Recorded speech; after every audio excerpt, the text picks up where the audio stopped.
not just for Timothy, for all the believers to come. It concerns the last days. And believe you me, we are living in the last days. We are in the days of Noah. Darkness is covering the earth.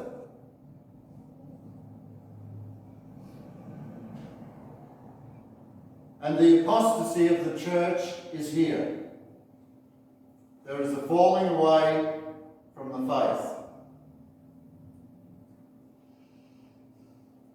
And Paul instructs Timothy, and he says that know this, that in the last days perilous times will come. Perilous times. And then he sets out this list here, and I'm not going to go through it all. But he's basically covering all the sins. He even speaks about how women have taken hold of false teachings and are now corrupting the Word of God in the days of Timothy. This was obviously, especially in the region of Ephesus, because many of the priestesses had come out of the temples of idolatry and had come into the Christian churches that were establishing, but they were bringing a lot of their paganism with them and influencing others through it and bringing in a type of Gnosticism to the congregation. And believe you me, there is a lot of Gnosticism in the church today. And I say that in the sense of where people believe that because they are saved through faith in Christ, which is true, they then have a license to continue in sin, which is purely Gnosticism, because they're separating the flesh from the spiritual. And the reality is that we are temples of the Holy Spirit. And if we are being guided by the Holy Spirit will never guide us to continue in our sin. The Holy Spirit will help us to overcome our sin and be delivered from sin.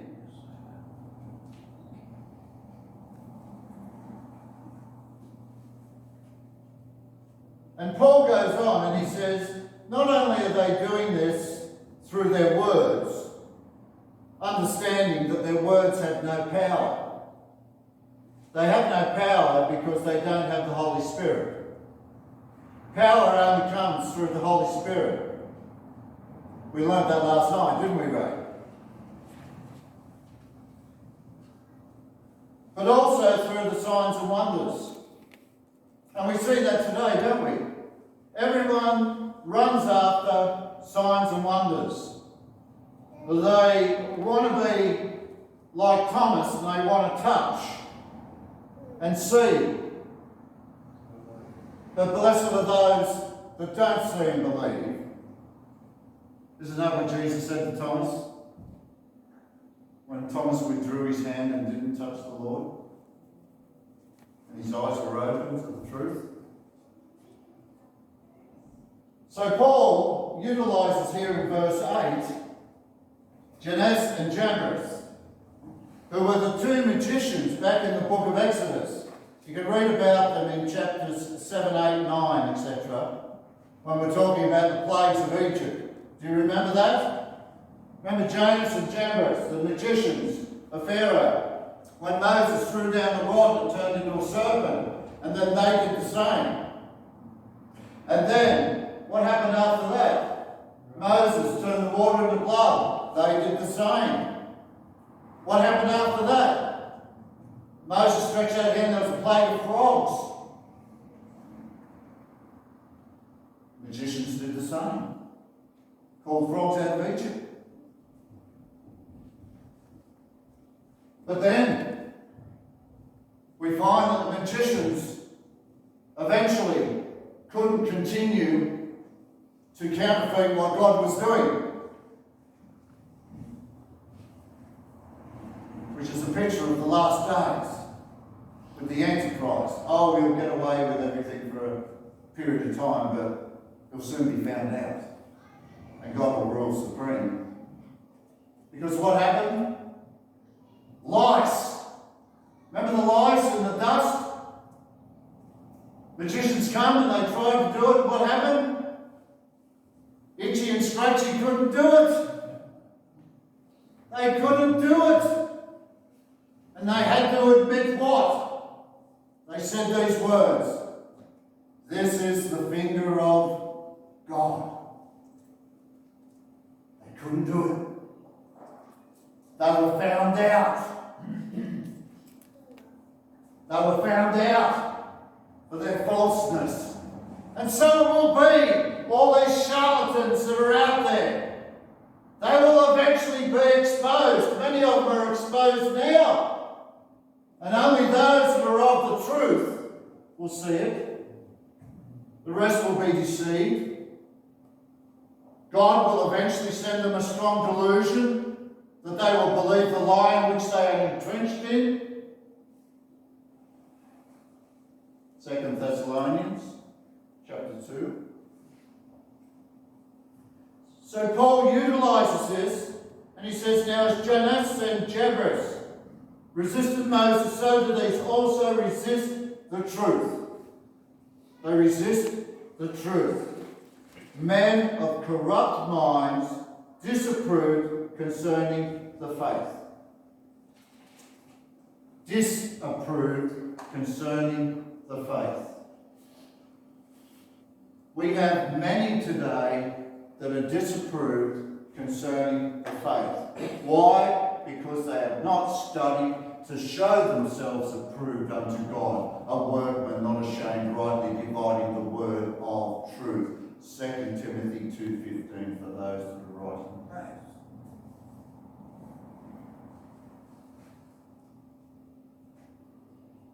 But they will progress no further, for their folly will be manifest to all, as theirs also was. It will become manifest. Albert Barnes said, in like manner, the persons here referred to, talking about Jannes and Jambres, opposed the progress of the gospel by setting up a similar claim to that of the apostles. So when we say Jannes and Jambres, we're talking to those that are similar to them within the days of Paul, by pretending to have as much authority as they had, and by thus neutralising the claims of the true religion and leading off weak-minded persons from the truth. That's that picture of the gullible women. And let me tell you, the effeminate men of today are just as gullible as women. Why? Because they're weak-minded. They're weak-minded persons from the truth. People like last week that I spoke about are weak-minded people. They are weak-minded people from the truth. Barnes goes on and says, this is often the most dangerous kind of opposition that is made to religion. As I spoke about again last week with the issues of what was happening in Hamilton Baptist Church just locally. They are in opposition to the truth. They will not accept the truth because they are weak-minded people who have departed away from the truth. Why? Because they are not approved of God. Why? Because they have not studied the Word of God diligently. God will expose a corrupted truth coming from the corrupted mind of a corrupt man.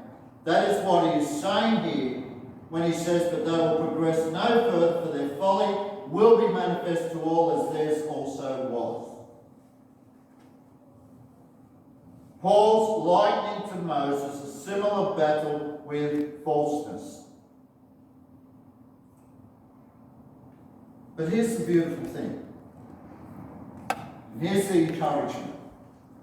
And we all need to take hold of this. These words that he says to young Timothy. And he says to him, but you have carefully followed my doctrine. You know, the foundation of our faith is built upon the teachings of the apostles, it says in Scripture. Jesus Christ is our chief cornerstone. He holds it all together. But we come under the foundational teachings of the apostles.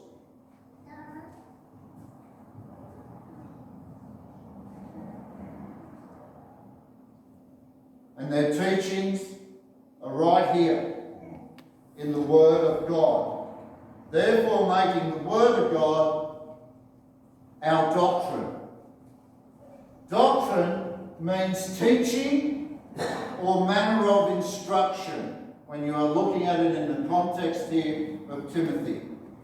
It is talking about teaching or manner of instruction. So even when you look at Titus that speaks about sound doctrine, it's talking about a sound teaching or a sound manner of instruction. A true doctrine is a more literal sense of what is being said here. What we believe is important. Why? Because it will manifest itself in our lifestyle. Does not Paul say that? But you have carefully followed my doctrine, manner of life. So therefore, our doctrine will manifest itself in the way we live. It will manifest itself in our lifestyle. It has to. It has to. Because Jesus said, a good tree bears good fruit. A good tree does not bear bad fruit. Simple as that.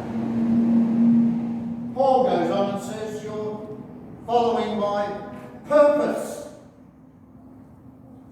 Paul's purpose in life. What was it? Well, go to 1 Corinthians 2 and you read it. 1 Corinthians 2 and verse 2.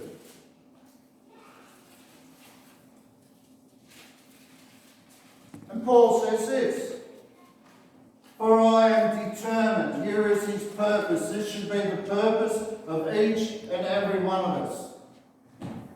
Those who are of sound doctrine, those that have their doctrine being manifested in their life through the fruit that they're bearing, this is the purpose.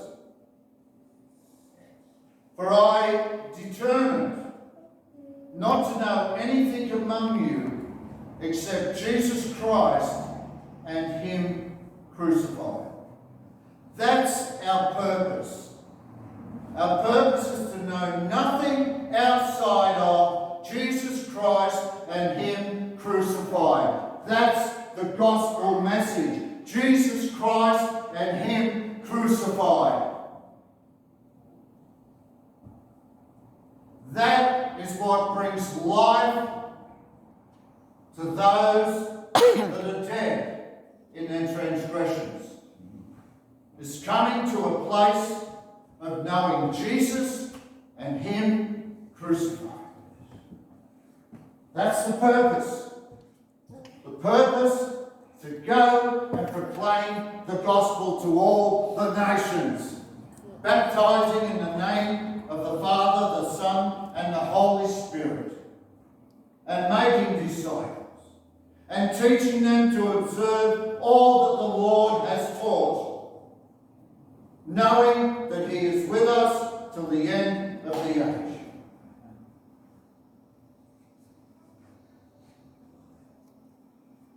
Paul goes on and says faith.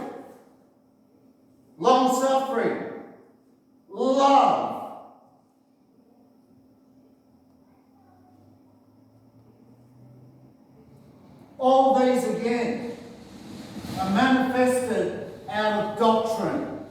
You see, we have preachers today standing up that are caught up in the ecumenical unification of all religions, and they're making statements like, doctrine doesn't matter.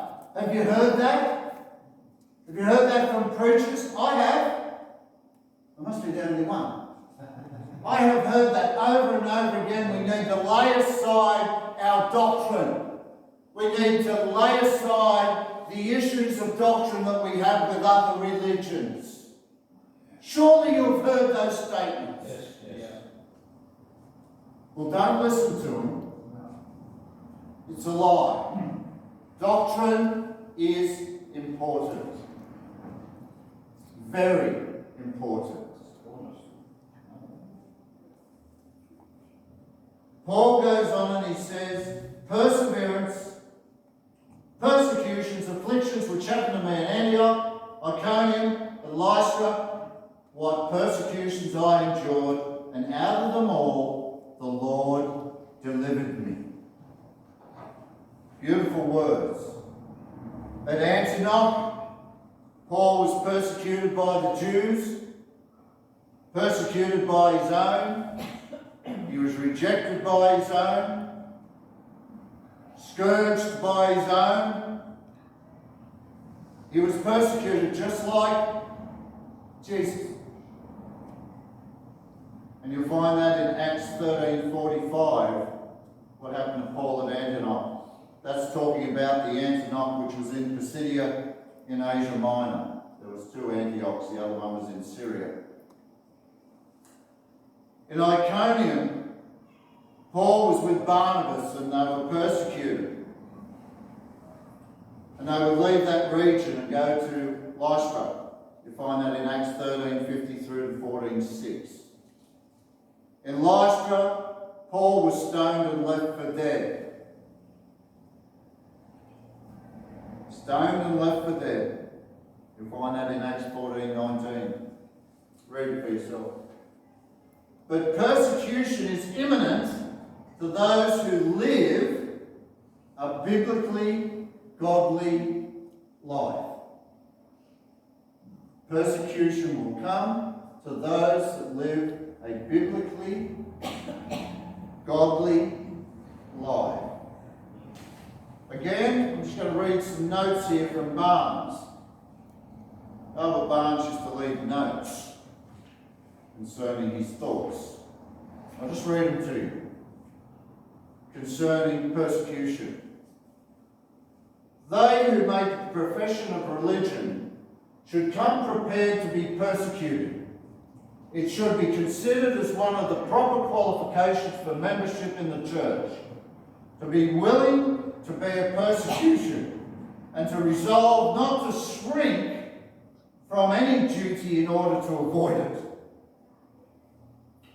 They who are persecuted for their opinions should consider that this may be one evidence that they have the Spirit of Christ and are his true friends. They should remember that in this respect, they are treated as the Master was, and are in goodly company of the prophets, the apostles, and the martyrs, for they were all persecuted. Yet, if we are persecuted, we should carefully inquire before we avail ourselves of this consolation, whether we are persecuted because we live godly in Christ Jesus or for some other reason. A man may embrace some absurd opinion and call it religion. He may adopt some mode of dress irresistibly ludicrous from the mere love of singularity and may call it conscience.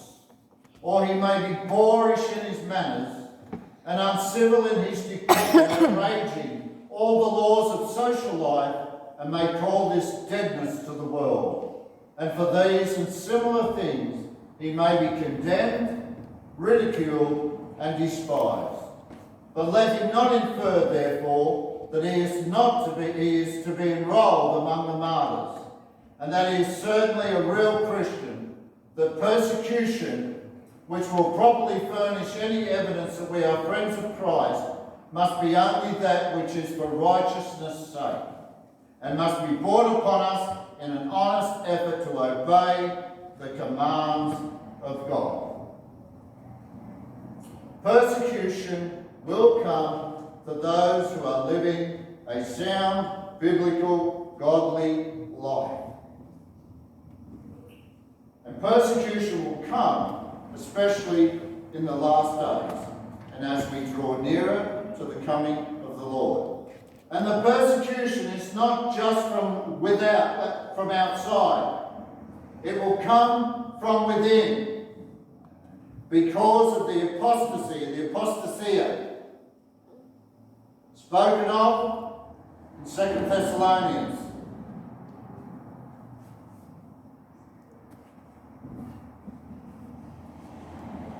Paul says, and yes, all who live godly in Christ Jesus will suffer persecution, but evil men and impostors, counterfeiters, will grow worse and worse, deceiving and being deceived. You see, these impostors, many of them think they're doing the right thing, but are actually deceived themselves and therefore deceiving others.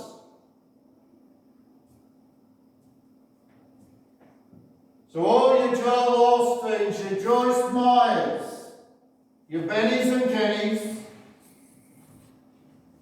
all these channelers that are getting top shelves at Coorong, who should be ashamed of themselves putting books by people that channel Jesus, which is witchcraft, on their shelves, and books like we heard about last night, the shack. Shack should go to the rack, and the rack should go to the fire.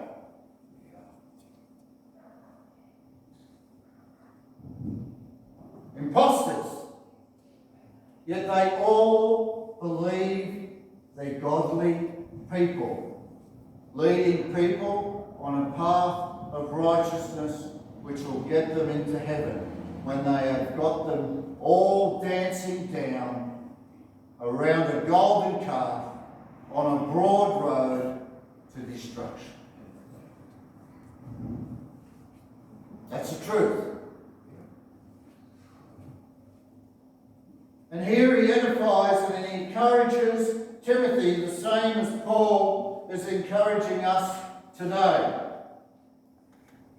He says, but you must continue in the things which you have learned and been assured of, knowing them from who you learned them, and that from childhood you have known the Holy Scriptures, which are able to make you wise for salvation through faith, which is in Christ Jesus.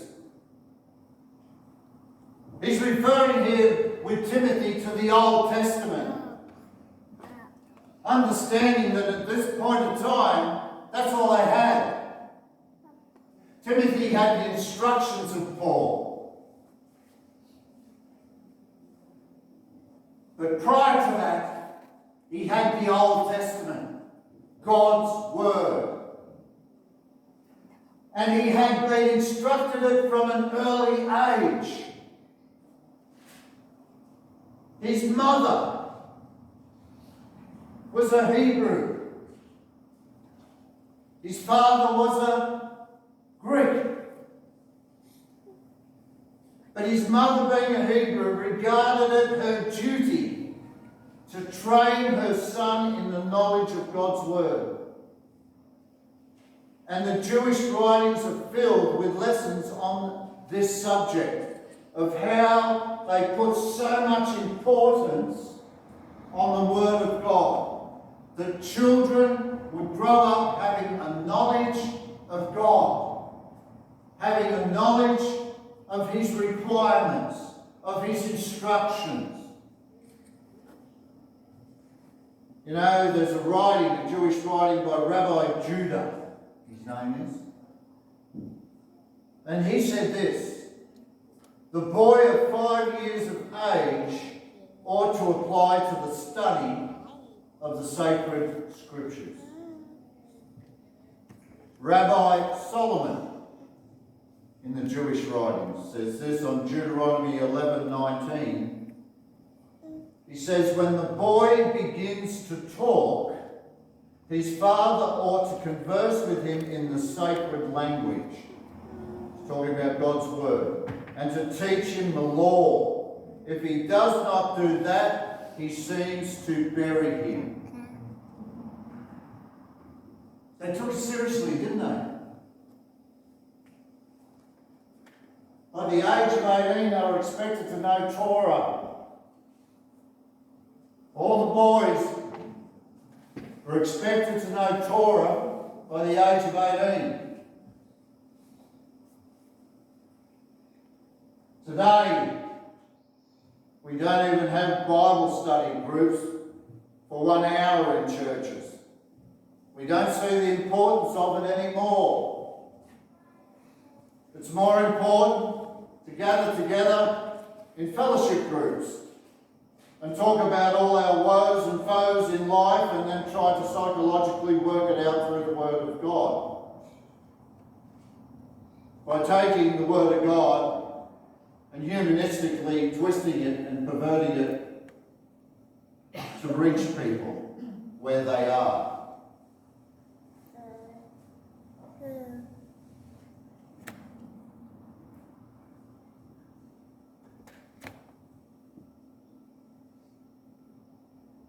Scripture.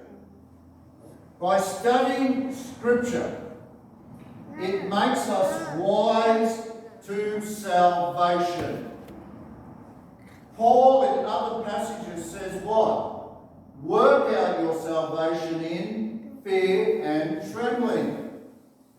Those that revere God or fear God and tremble before the Almighty God, because let me tell you something, it's a dreadful thing to fall into the hands of the living God. So therefore, because of that, if you revere God, you will study the Word of God.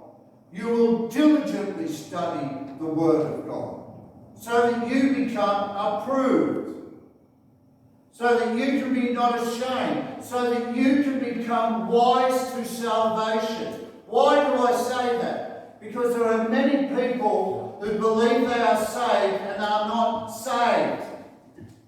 Because they are not wise to salvation. They have all the appearance of godliness but lack the power thereof. They are not filled or regenerated with the Holy Spirit of God. They have not been born again. If you are born again from above, you will want to know all about above.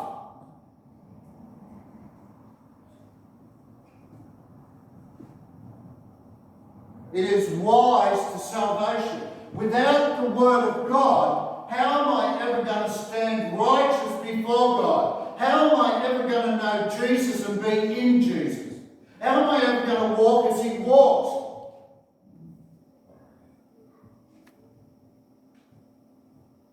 I need this. I need these words because they're wise for salvation. This is my doctrine. This is what brings me to faith.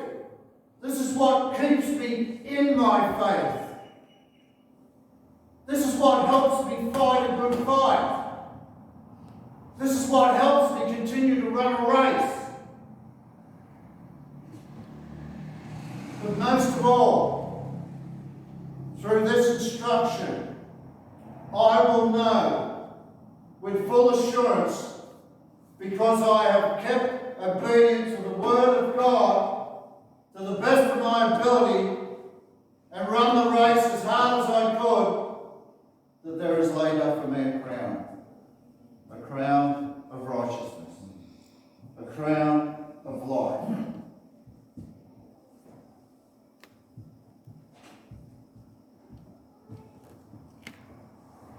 The Word of God is wisdom to salvation.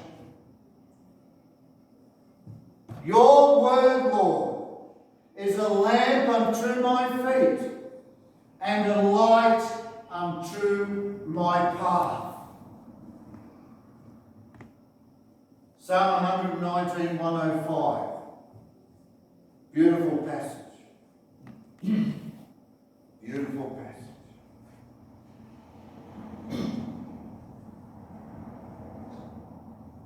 The best kind of wisdom is found in God's word. It's a word that leads to salvation. To salvation! That's eternal life, Kev. Look at the beauty of that, Kev. You get to spend eternity with me, Kev. Do you want to start singing Oh Happy Day?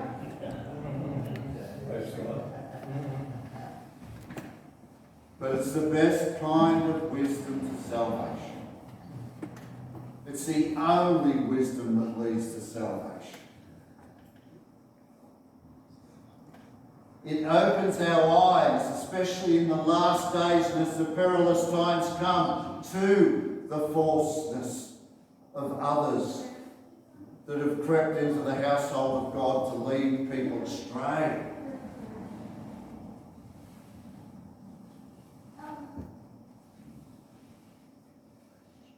Paul goes on and says, for Timothy, all scripture is given by the inspiration of God. It is God-breathed. That's what he's saying there when he says the inspiration of God. All scripture is God-breathed. When God breathes, he breathes life into something.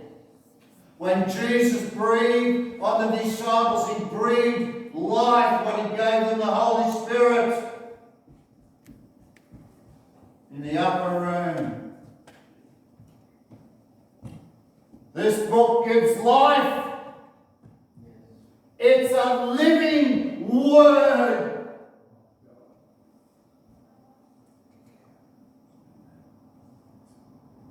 The words in this book, every single page is living because it's God-breathed. And it's profitable for doctrine. Do you hear that? There's that word again. Doctrine. It is profitable for your teaching. It is profitable as a manner of righteousness. So that you are what? Complete. So that you are complete. Perfect. Equipped thoroughly for every good work.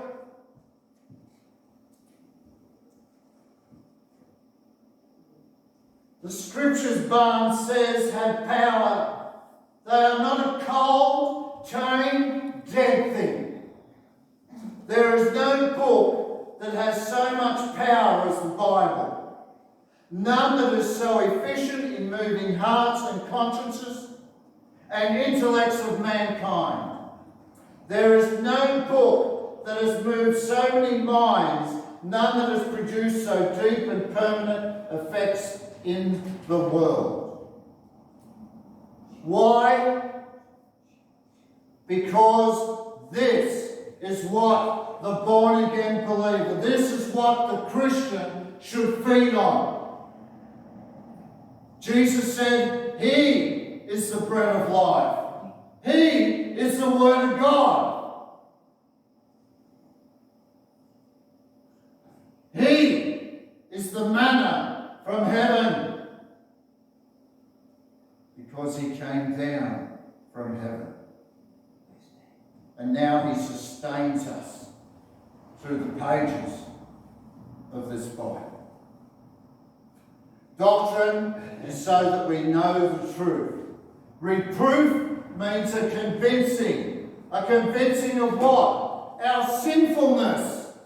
Isn't that beautiful? The Word of God convinces us and brings reproof concerning our sinfulness. It also brings us a truth surrounding faith. The The Word of God brings correction.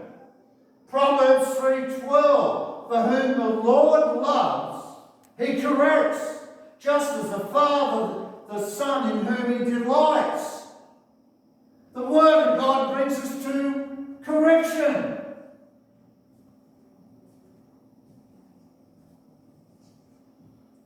And the Word of God is an instruction in righteousness.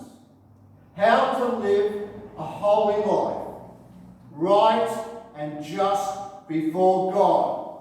Oh, I pray the churches, especially within this denomination, will start and read the Bible and stand on the truth, the sound doctrine that is revealed through these pages concerning righteousness.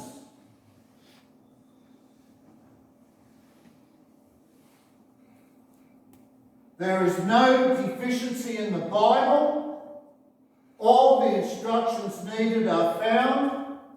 There is completeness for all situations, for every aspect concerning the man or the woman of God.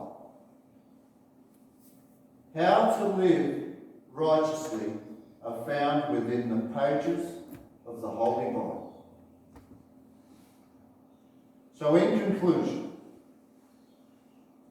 Paul began this chapter concerning the perilous times, the corrupt minds of the false teachers, leading people astray with mistruths and false signs and wonders, which were demonically inspired rather than God-inspired.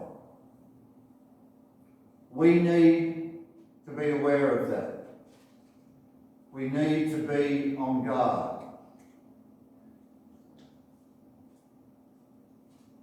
Some professing believers are being carried away, while others are hiding their heads in the sand. Let us not ever fall into either category here within this church. They're hiding their heads in the sand under a pretense of ignorance to what is truly happening in opposition to God's word. We as Timothy need to take on board the words of Paul in verse 14. But you must continue in the things which you have learned and been assured of, knowing from whom you have learned them. Knowing in full assurance that, like Timothy, all Scripture is given by inspiration of God and is profitable for doctrine, for reproof, for correction, for instruction of righteousness, that the man of God may be complete, thoroughly equipped for every good work. Barnes says, we are often in circumstances in which we feel that we have reached the outer limit of what man can teach us. But we never get into such circumstance in regard to the Word of God. Well said. For the Word of God, all Scripture, is given by the inspiration of God. God breathed, living truth. Hold on to it. You're going to need it because the days are perilous now.